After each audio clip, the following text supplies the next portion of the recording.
Yesterday's Tomorrow by William Tremble. Copyright 2013. William Tremble. Wes removed the tea bag from his mug and read the back of the tea bag label that was attached to the other end of the tea bag's string. There are 2 days during the year which you cannot do anything about, yesterday and tomorrow. He thought that was amusing and said to himself, yeah, right. Somebody who has never had an asshole for a boss must have thought this one up. Then Wes went back to finishing his breakfast of scrambled eggs and toast, while picking up the Berkshire Gazette to see the box scores of the Celtics game from the previous night. 5 minutes later he looked at his watch and said to his wife Ginger, I have to be getting back to the coal mine before the boss man finds me gone. On his way to work the car radio was playing an old Beatles song called 8 Days a Week. Wes thought, that's what I need, an eighth day of the week. If I just had one more day, life would be so much freaking easier. This was going to be a busy week for Wes. His first meeting of the day was a manpower planning meeting for a company that hated manpower. More specifically, his company, Widget Incorporated, hated employees over 40 years old and wanted to replace them with 22-year-olds that worked for 60% less pay, but still provided 60% of the performance. In his opinion, these manpower planning meetings could always be boiled down to headcount reductions blessed off by management, who seemed to be the master of smoke and mirrors. Harold Tucker, Vice President of Human Resources, wanted to make sure that the older employees were officially being let go because their job was being eliminated. He stressed that this had to be completed prior to hiring their younger replacements to positions that must have different job titles, even though they would be performing similar tasks. The other magic trick was the company tried to promote women over men, not because they wanted to foster equal opportunity, but because women worked for 75 cents for every $1 paid to men.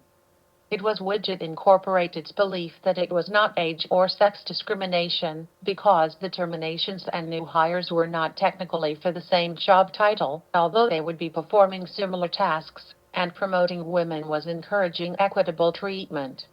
Wes sat through the meeting thinking, talk about avoiding discrimination in the workplace. These guys have never found a law that they couldn't sidestep. They can justify any of their decisions as long as they help the bottom line. In their opinion, it's just out with the old and in with the new. 5 hours of listening to corporate bullshit justifications for ruining people's lives should have made Wes lose his appetite, but his stomach was telling him something different. He was ready for a sandwich and walked down to the cafeteria to speed eat a sandwich in 10 bites, because he had to get ready for another meeting to go over some audit finding details that could not be put in the audit report. Wes was puzzled, and that he was forced to write audit reports that contained no details. Nothing. None. Zip. Zero. Nada. The big goose egg. He thought this was the board of directors taking plausible deniability to an extreme. The board did not want to get their hands dirty dealing with somebody's steamy turd. This forced Wes to walk the senior staff through the audit findings that should have been in the report. After lunch, Wes spent a half hour walking the staff through the details and closed his presentation by saying, to summarize the issue, we consolidated the manufacturing facilities at our 5 aerospace plants and consolidated them into one regional manufacturing center. The government agreed to pay for the creation of this new manufacturing facility as long as it saved the government money. As part of this agreement, we were required to provide a monthly report to the government showing the savings generated. Unfortunately, this consolidation to a single manufacturing center never generated the savings required. So finance transferred costs from the account that we set up to capture the costs to create the regional manufacturing center and wrote them off. In other words, we transferred $3 million of manufacturing consolidation costs and wrote them off so we could show savings and keep the agreement with the government intact, where they paid $200 million for the consolidation. Unfortunately, this creative accounting, this transfer of $3 million violated governmental regulations and must be reversed. This will put us in default of our agreement with the government that requires we show savings. Since we have no savings, we will be forced to reimburse the government the $200 million cost of opening a regional manufacturing center. To complicate matters, Widget Incorporated has lost 3 proposals with the Air Force and Navy that we were counting on. Without those contracts flowing through our manufacturing center, it has become highly unprofitable.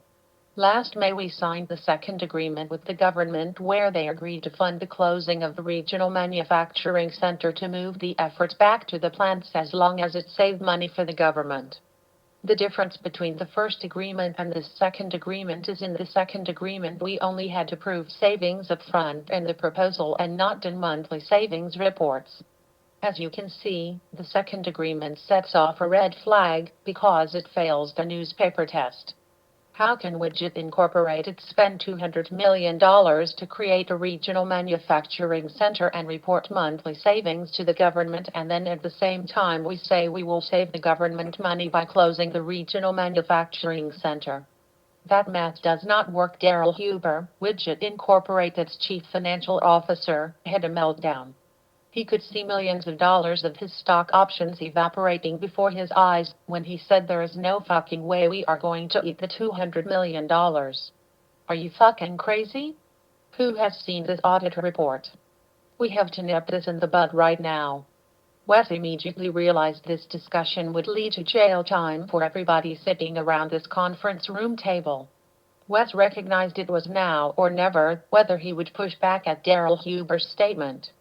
Wes looked down at his shoes and shook his head, culminating in taking a deep breath as he looked at Daryl and said, "Daryl, if a government audit ever found this, we would be talking treble damages. That would be $600 million we would have to pay in fines to the government. It also means that people would probably be going to jail. I don't think that is an attractive option." Daryl answered, "Why do you think the government signed the second agreement? They have skin in the game. They signed off on the first agreement to spend $200 million to create a regional manufacturing center. Their dicks are hanging out just like ours is. They are not stupid. Their reputations would turn to shit." Wes said, "Try using that as your defense. There is no question in my mind that the $3 million cost transfer is a violation of government procurement regulations as well as generally accepted accounting principles. Mischarging is illegal. I don't make the rules, but it is my job to make sure we follow them. I have a meeting with legal in 2 days to go over this finding. I suggest you sit with Jacob Wiseman before we make any decisions." Jacob Wiseman was Widget's vice president and general counsel. Wes's opinion of Jacob was that he was a cold fish lacking any warmth and personality. Every time Wes saw Jacob, the first picture that popped into Wes's head was that of an undertaker, which was appropriate because he helped Widget Incorporated bury many problems. The meeting ended abruptly where all of the participants slithered away without making any comments. Wes thought, what a bunch of fucking cowards. It would be a waste of a good hand grenade to take them all the fuck out. Wes grabbed his notebook, and flash drive that contained the file that was presented on the 8-foot flat-screen video monitor and then walked out the door. Scene change. Wes's alarm clock went off at 6 in the morning.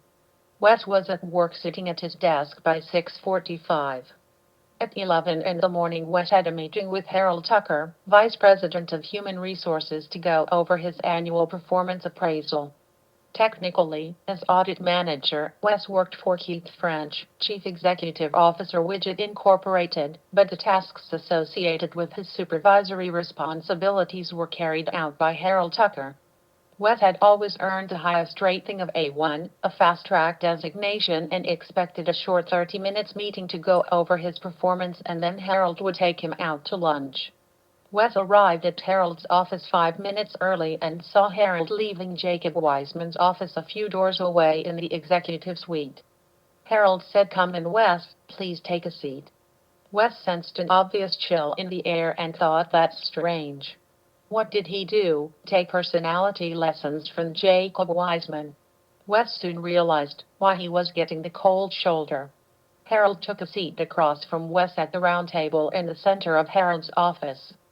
Harold picked up a folder containing pages and pretended to fumble through them when he said, "Wes, this has been a bad year for Widget Incorporated. We lost 3 critical new business opportunities that have caused us to take difficult cost control actions. I'm sorry to say that we will no longer need your services. I have arranged for a severance package for you that includes 6 months full pay and benefits in addition to outplacement services for 18 months. All of your previous stock options will be honored. Why don't you take a look at this package and then, if you have any questions, you can give me a call." Wes sat there staring back at Harold as he pushed over a notebook containing the severance package details. Wes was completely caught blindsided by the turn of events. He had so many questions that they confused his mind because he had difficulty prioritizing them. Then he said, "Harold, what is this all about? I have been on the fast track for the past 10 years. I have a position that is required by the board of directors.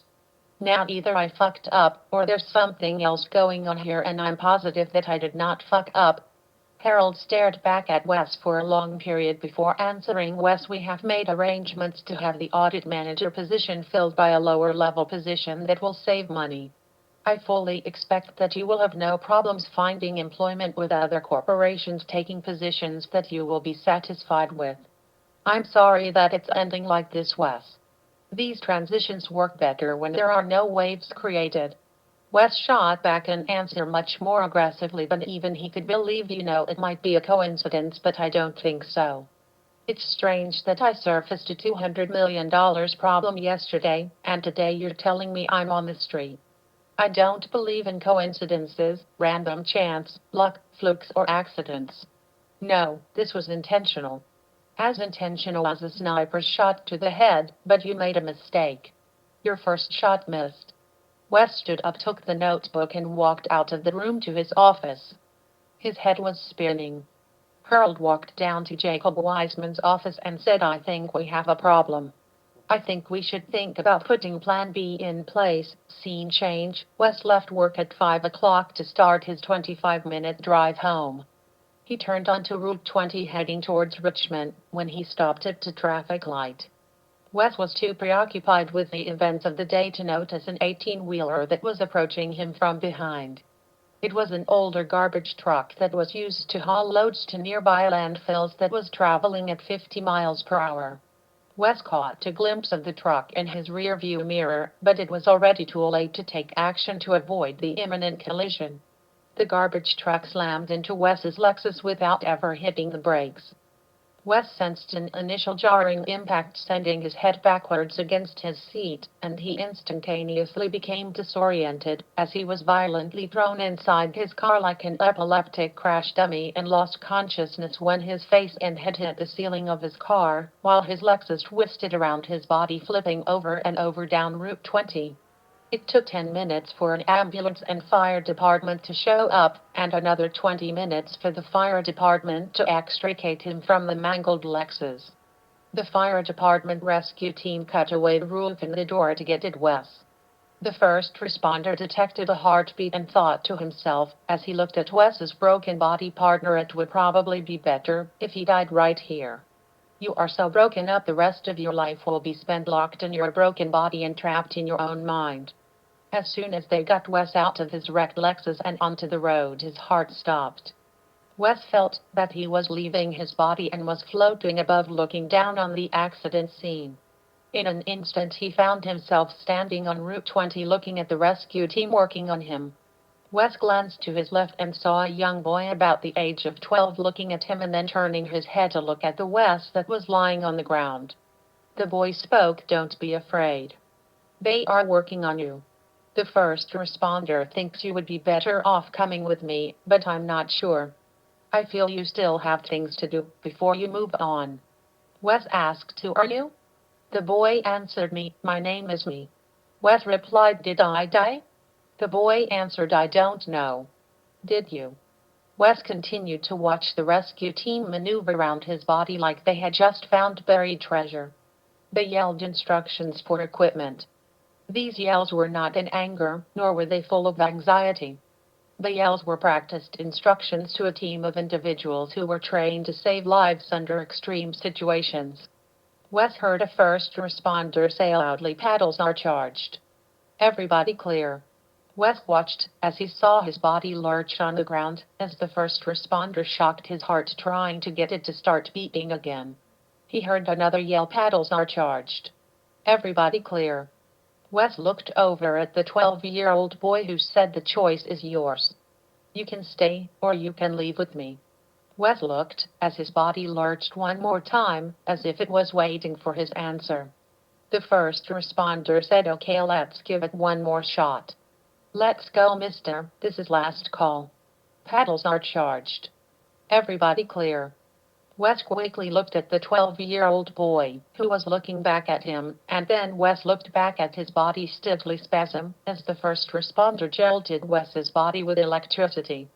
Instantaneously, Wes had a sensation of quickly snapping back towards his body at a speed that was almost incomprehensible.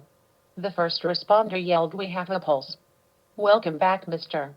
Let's get him in the ambulance." The scene change, Ginger Tanner and her two children, Lisa and Mark, rushed into the emergency room and walked up to the information desk and said, "I am looking for my husband, Wesley Tanner. He was involved in an automobile accident and was brought in by ambulance about an hour ago. Can you tell me where I can find him?"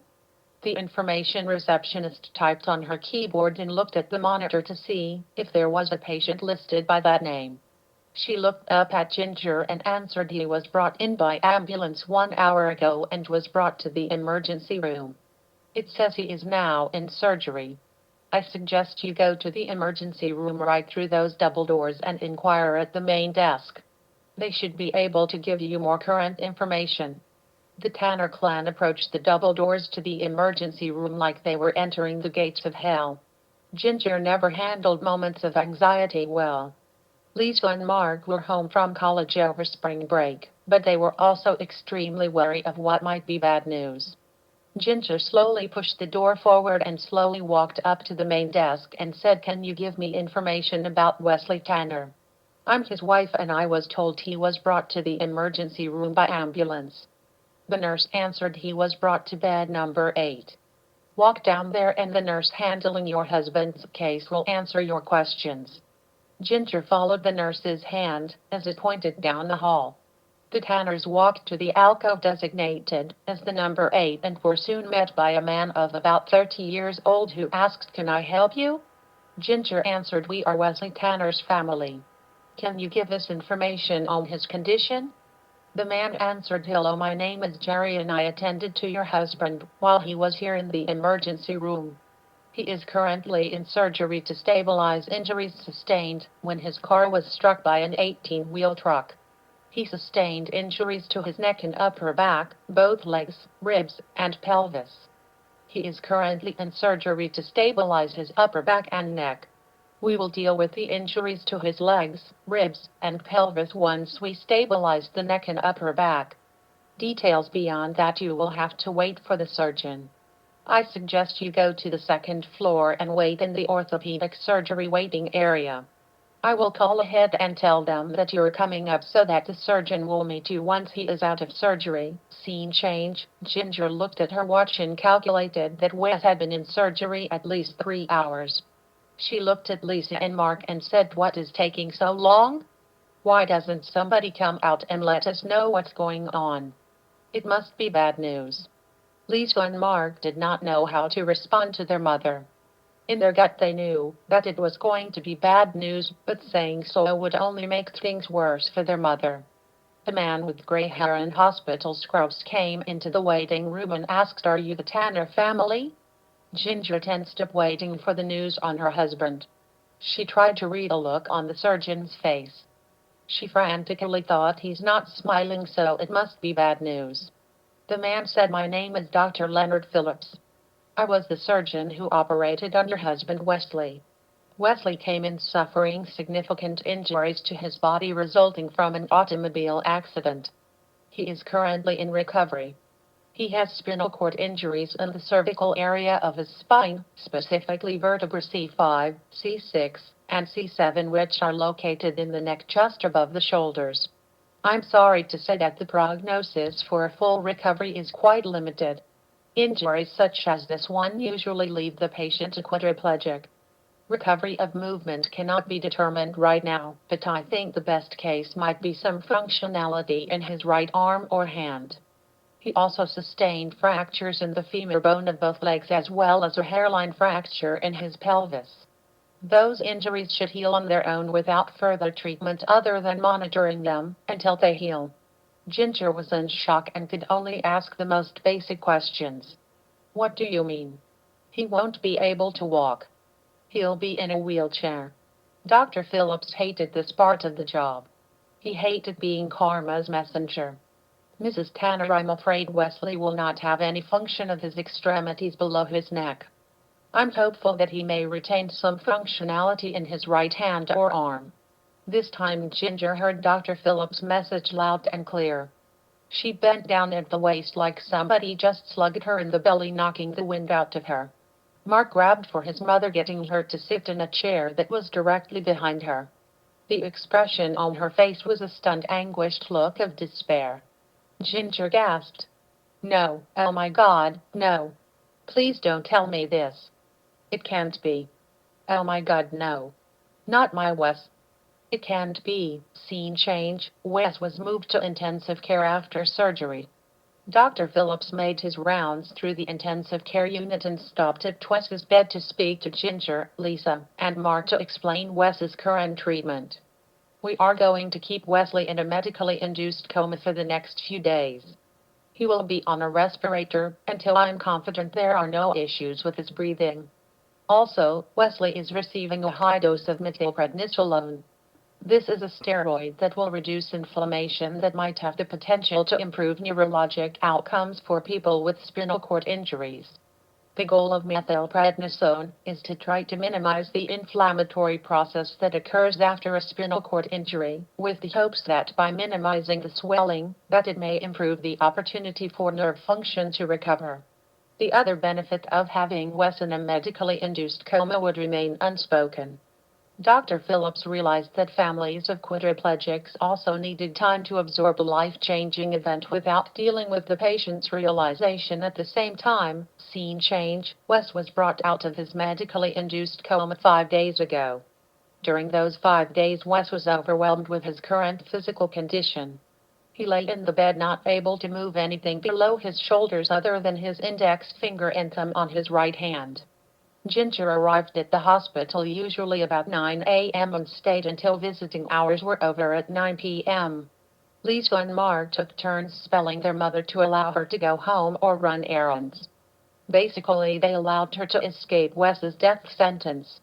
In this case, Wes didn't die, only his body did. And that was a very difficult thing to watch. Wes was visited by experts that evaluated his condition to determine if he had a complete or incomplete injury. They probed his butt muscle to see if he had any sensations that were at the base of his spine and found that Wes had no sensations, which meant he had a complete injury. Dr. Phillips explained this to Wes, and Wes replied, "So you're telling me I'm shit out of luck? I'm a quadriplegic. Do they have Olympics for people that can move 2 fingers in their right hand? Shit, I can't even flip them the bird. That finger doesn't work. I guess I really am fucked." Dr. Phillips responded, "Usually, I have found that fear is what gets in patients' way. It's as frightening to be faced with a spinal cord injury. Everything changed in an instant. Nobody asks for this to happen.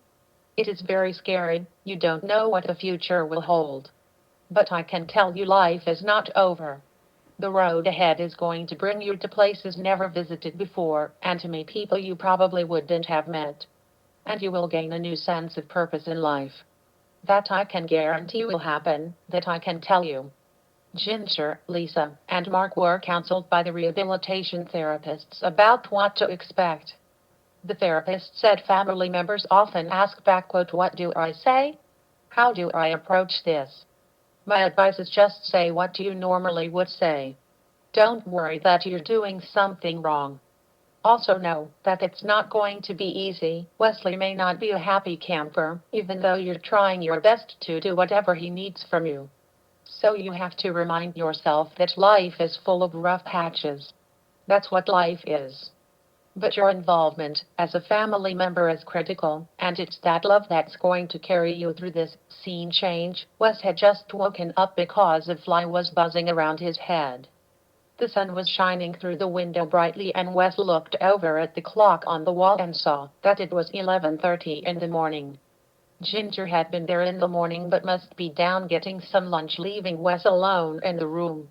Wes thought, that is one big fucking ugly looking housefly. Stay the fuck away from me. The fly landed on Wes's cheek and then walked across his face and up the side of his nose and then onto his forehead. The fly showed no fear and walked wherever it wanted to. Wes could feel the slight tickle of the fly when it walked across his eye and back onto his cheek.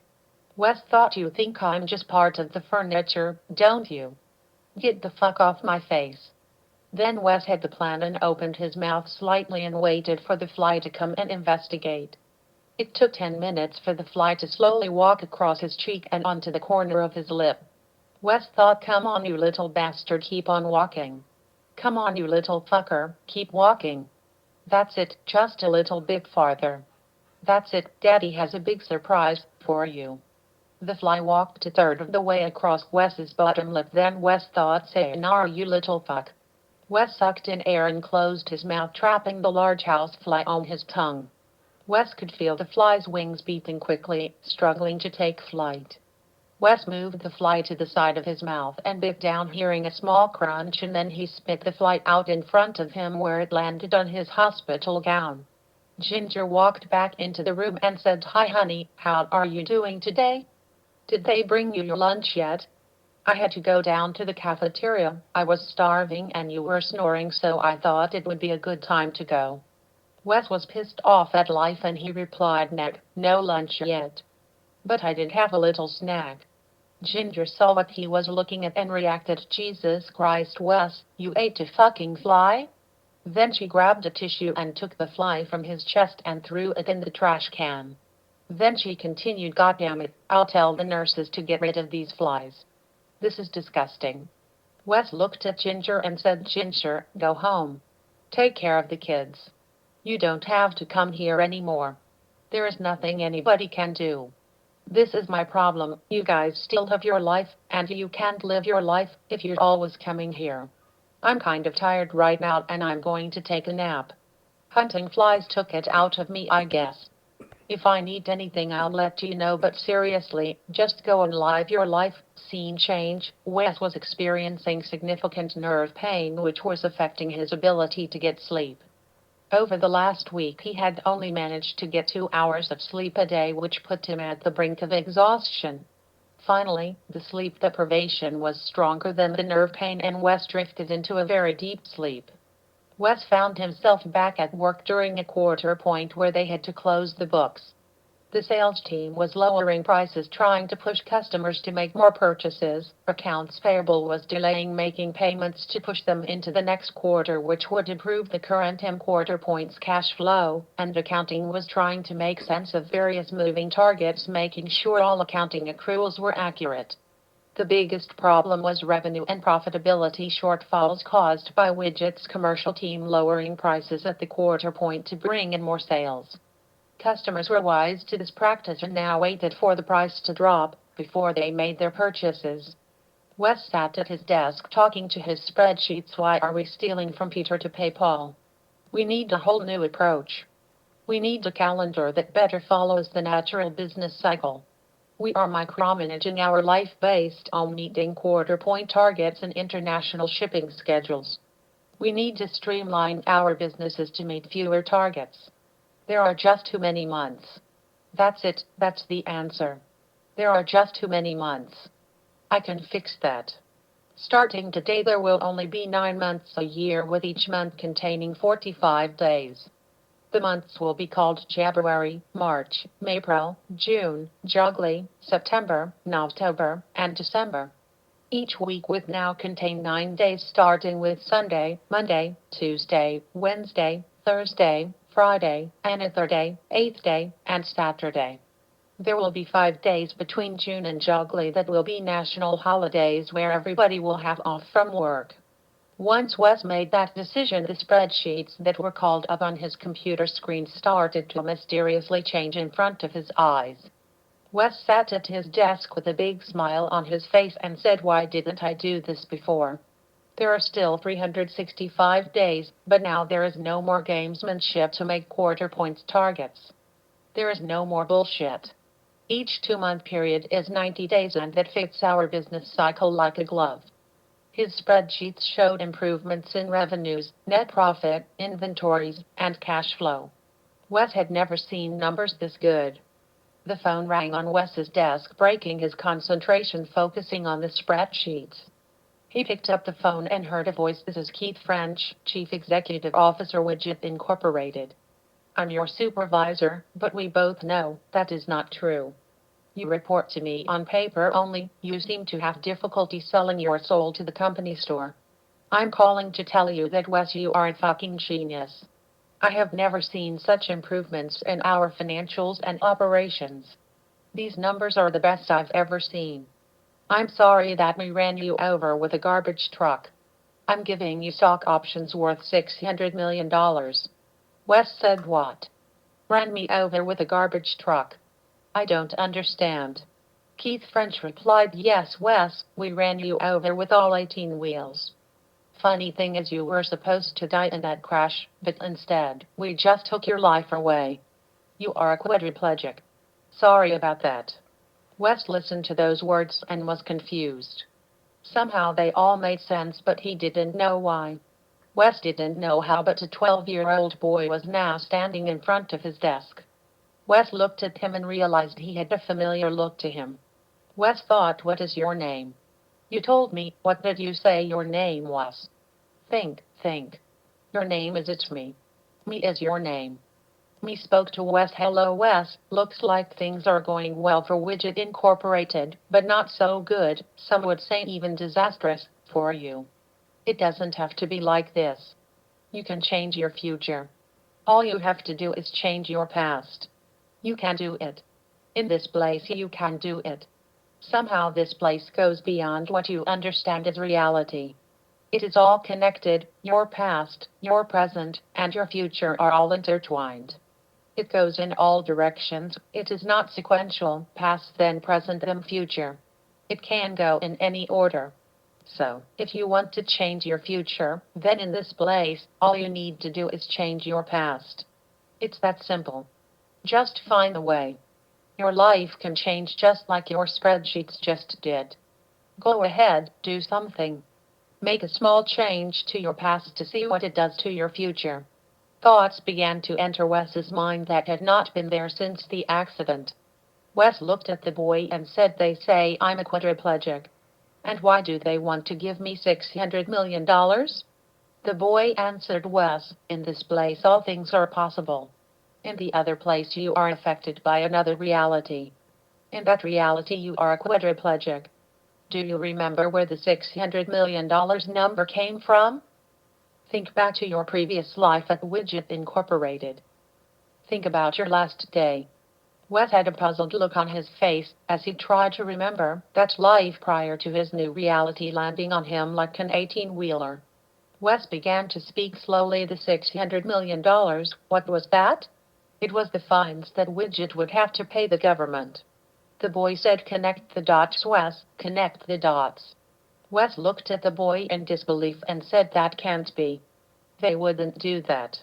But deep down inside that dark place where evil resides, Wes already knew the answer to those questions. Then he slowly said in a low voice that verged on a whisper, as the reality of his situation became real, "Son of a bitch." Wes was woken up by the night nurse, who had noticed his heart rate and respiration had suddenly elevated, so she came in to see what was putting him under distress. "Mr. Tanner, are you all right? Do you need anything? My gosh, look at you, you're all sweaty. Let me take your temperature. Are you coming down with something? Do you have a fever?" The details of Wes's brain began to fade as he listened to the night nurse. Scene change. It had been 5 months since the accident. Ginger had managed to keep some semblance of normalcy at home and tried to keep a positive attitude when she walked into Wes's room, but that was becoming more difficult. Ginger had been dealing with their attorney representing Wes in a lawsuit against the trucking company whose truck hit Wes. She tried to keep Wes informed, but she did not want to upset him with the daily sleaze that oozed from the trucking company's insurance company. At this stage, the insurance company was trying to quantify what Wes's life was worth and the cost of Wes's medical expenses and long-term care, as a quadriplegic will be. This involved quantifying his current and future wealth that would have occurred had he continued to be able to work, and in Ginger's opinion, it included the best veterinary boarding that money could buy. The insurance company's initial quantifications were embarrassingly low. Ginger limited her discussion to the insurance company for the trucking firm is lowballing us and it looks like this will go to court. Wes said tell Weinberg, Travis, and Tate, LLP to grow a set and ride this one all the way to the courthouse steps. The fear of going to court only works when you're walking through the courthouse door. Ginger tried to change the subject. There was a big article in today's newspaper about what has happened to some of the people that were laid off from Widget. It was pretty depressing. Did you know Mike Roberts? He was laid off about 4 months ago. The paper said he was 58 years old, with 3 kids in college, and extremely diabetic. His house is now in foreclosure. Or I should say his estate's house is in foreclosure. He committed suicide a month ago. By reading the article, it sure sounded like Widget unloaded a bunch of employees who were middle-aged. The article went on to say that Widget has hired new employees right out of college that are doing very similar work as the people that got laid off. Oh yeah, did I tell you that I ran into Earl Tucker the other day? He said to say hello for him and that many people at Widget are thinking about you. Wes answered, fuck them. The only thing they have done is send a fruit basket. Can you believe that shit? A fucking fruit basket. Not one of those assholes has darkened my door to say hello. Fuck, the only reason they called you was to move me into long-term disability status for my benefits, which I'm sure saved them money. You work with people for years and as soon as you are gone because of something like this, they fucking erase you from their memory. Yet I knew Mike Roberts. He was a good guy who did a good job. I can't believe they laid him off. Well, I should say I can believe they laid him off, but it was for all the wrong reasons. Poor Mike. He didn't deserve that. Ginger looked at her watch and said it's 4:30, I should be going home to get dinner ready. Is there anything you need before I leave? Wes answered, yeah, take my pillow and smother me with it. The fucking pain won't go away. I can't sleep. The pain is always there. Just ask the nurse on the way out whether she can bring me in a pain pill. Thanks for coming, babe. Say hi to the kids for me. A few minutes later, a nurse came in and gave Wes a Percocet for his pain. Then she fed him his dinner. Wes now had a full stomach and his pain was ratcheted down, allowing him to fall asleep. Scene change. Wes began to think about his conversations that day with Ginger and then slowly remembered the audit findings that seemed to be a lifetime ago. He thought, I wonder whatever happened to those audit findings? I wonder if they reimbursed the government for the $200 million. It sure sounds like Widget laid off all of those workers who were guilty of reaching middle age. I hope those people sue their ass. Wes turned his attention to the TV that was turned to the local news station, but he wasn't really listening to it. Since the accident, he had lost all interest in anything that didn't directly affect him. The local and national news broadcasts were something that people with a life would care about. Since Wes's life was limited to his lying in bed moving 2 fingers that could change the channels on the TV remote control, he could give a rat's ass what happened out in the real world. He thought, Ginger, when I asked you to smother me with a pillow, I was serious. This is not a life. This is purgatory. Thankfully, his eyelids grew heavy and his breathing slowed down as he finally fell asleep for the first time in 2 days. Scene change. Wes was at work eating lunch in the cafeteria. He was eating a Reuben and a bowl of butternut squash bisque when Mike Roberts stopped by his table and said, "Hey Wes, is anybody going to be sitting here?" Wes answered, "Hey Mike, pull up a chair and sit down. How have you been?" Mike looked at Wes with a serious stare and said, "Dead. I'm dead, Wes. I'm dead and forgotten except for the pain I left behind." The boy said, "I should speak with you. Me said you could change things. He said it does not have to be like this. He said you could change everything, and that all you need to do is try. Me said only you can do this, Wes. There are others in the same situation as you and me, except they don't know that you can change things. It fucking sucks being dead, Wes. You are only halfway there, and I know what you are already thinking. This all can change, Wes, but you are the key to unlock the new reality. What the fuck are you waiting for, Wes? I have to go now." Listen to the boy. Me said it will change once you make it so. Wes watched as Mike Roberts stood up, continuing his stare, and walked away, disappearing slowly into the atmosphere like smoke in the breeze. Wes realized he was in a dream and said to himself, "This is too strange even for me. Mike comes back from the dead to bitch me out. What does he want me to do? How do I do it? I guess I just think what I want to think." Wes finished his Reuben and bisque, then he wiped his mouth with a paper napkin and then sat at the empty table where he closed his eyes. Wes thought of a world where he had called the Attorney General to report the $200 million fraud. He also had reported the Widget headcount reductions to the news media and the Civil Liberties Union. Once that was done, Wes went for a walk outside in the sunshine. Scene change. Wes could hear CNN on the television and realized that he had fallen asleep with the TV on. Then he heard the voice, "Come on, Wes, you have to get up, otherwise we'll be late. They are sending the car to pick us up in 1 hour. Chop chop." Wes immediately recognized Ginger's voice and thought, "What the fuck is she talking about?" Then he opened his eyes to find himself in a king-size bed in a hotel room. He reacted with a quick, startled move. "This can't be. Where am I? I can move." Then Ginger came walking over with a cup of coffee and said, "Here is a cup of coffee. Drink this, you look like you could use this. The Today Show driver will be here. Now go take a shower and get dressed." Wes answered, "The Today Show? What the hell are you talking about?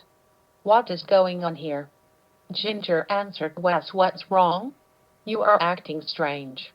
Is everything all right? The Today Show, they want to interview you about the court case settlement." Wes was still trying to figure out what was going on. "You mean the accident court case has already settled?" Ginger replied, "Wes, if I didn't know better, I would think you had a stroke in the middle of the night. The court case. The Qui Tam case. You know, the one that has been in the news for the past 2 days? The case where you recovered a settlement from Widget?" Wes sat on the edge of the bed looking into the cup of coffee, hoping he would find his answer. He was completely confused and said, "I'm sorry, Ginger, but I really don't know what you're talking about." Ginger had a concerned look on her face and said, "Wes, don't you remember? A year ago you turned in a Qui Tam case to the Attorney General. The government fined Widget Incorporated $600 million for fraudulently billing them for the Consolidated Manufacturing Center. You were entitled to a third of that. You received $200 million from the court case." Wes sat there letting that information sink into his mind. What? Holy fuck. It worked.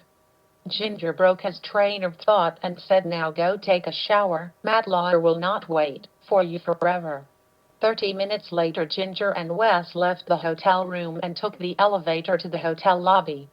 Wes walked like a zombie lost in Manhattan, deeply entranced, trying to figure out the reality change when the elevator stopped a few floors down. Wes watched as the elevator doors opened, as another man walked, dazed, looking blankly ahead. At first, Wes just looked at the man until his familiar face became too obvious to ignore, prompting Wes to test his recognition of a dead man and asked, "Mike, is that you?" Mike Roberts was the apparition who complained to Wes about being dead and pleaded with him to make the change to the past which would change their futures. Mike looked at Wes for a second and then confirmed Wes's suspicion when the man said, "What's the matter, Wes? You look like you just saw a ghost. Isn't this some shit? I told you this would fucking work. I knew you could get us out of this shit. The Today Show wants to know how it feels to slay the corporate dragon. Your lawsuit getting millions, and my lawsuit for wrongful termination, and the entire Widget Incorporated executive office doing time in jail. I heard those fuckers got hard time, not the club-fed slap on the wrist usually handed out. They will be Bubba's bitch in no time. Now it doesn't get any better than that." Then Mike smiled and said I could just die. Wes got Mike's joke. He and Mike continued their eye contact and then started laughing an uncontrollable laugh. They lost all control like two drunk sailors on shore leave. They bent over laughing. They leaned way back laughing. They turned and slapped the walls of the elevator as euphoria overwhelmed them. Then they both bent over again, slapping their thighs, laughing to the point of breathlessness, tears running down their face from the pure joy of realizing their new reality and the ironic twist of fate that karma unloaded on the Widget management. Finally, after 30 seconds, they regained some composure and caught their breath. Then Wes said, "You kill me, Mike." Both Wes and Mike exploded in a new round of laughs that more closely resembled a convulsion on the elevator floor, as Ginger said, "Wes, are you all right?" Wes managed to say between gasps of laughter, "Never been better."